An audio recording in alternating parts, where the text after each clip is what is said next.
எல்லாரும் அடிச்சு நோக்குங்கடா.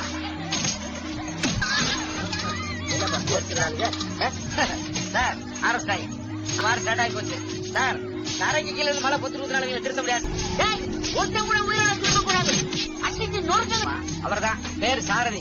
சாரதினா தேர் ஓட்ட வரல, தப்பு பண்றவங்க இந்த ஊரை விட்டே ஓட்டுறவர். வெற்றி அது வெறும் 4 விரல் தான். கட்ட விரல் தெரியுமா உங்களுக்கு? இப்ப தெரியும் பாருங்க. நீங்க 4 அத பாருங்க.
நான் சொல்றத நல்லா கேட்டுக்குங்க.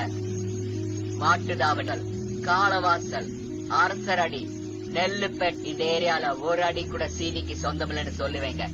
ரெட் நெருப்பு சுட மாட்டேன்.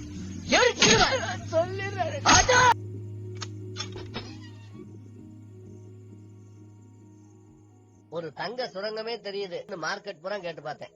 உங்க ரெட்டு நல்லவனுக்கு ராமனா கெட்டவனுக்கு ராவணனா இருக்காராமே.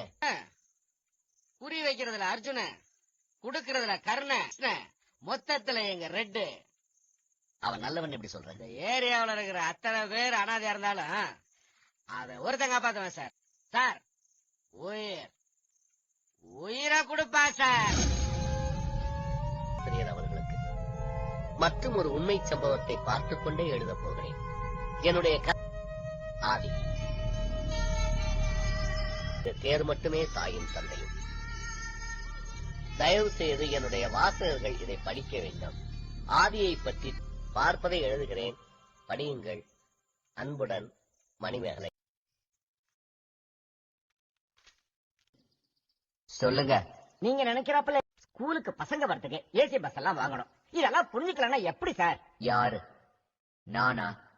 புரிஞ்சுக்காம கலெக்டர் மாவனும் டாக்டர் மாவனும் படிக்கிற பள்ளிக்கூடத்துல ரிச்சா காராமம் படிக்கணும்னு நினைக்கிறான் பாத்தியா? அது உனக்கு புரிஞ்சுக்காத மாதிரிதான் தெரியும். 50,000 1 லட்சம் போனா சொந்த தொழில அடகு வச்சுட்டு நடு ரோட்ல போயிடுவாங்கன்னு சொல்ல வந்த பாத்தியா? அது உனக்கு புரிஞ்சுக்காத மாதிரிதான் தெரியும். ஆனா இல்லாம இவ்வளவு பெரிய ஸ்கூல நாங்க எப்படி நடத்துறது? நடத்தலாம். 2 ஏரியாவுக்கு 3 வீடுன்னு சம்பாதிச்சிட்டீங்கல்ல, அது போதும். படிப்புக்கு காசு வேணும்னா நான் தரேன். ஆனா அந்த படிப்பே காசாலதான். மனசுல எஜுகேஷன் பத்தி என்ன நினைப்பு? நினைப்பு ரெட்டுங்கிற நினைப்பு. எல்லாருக்கும் கல்வி போய் சேரணுங்கிறதுக்கா ஊசி மேல தவ இருக்கிறாள் சரஸ்வதி. அது வீணாயிடக்கூடாதுங்கிற நினைப்பு.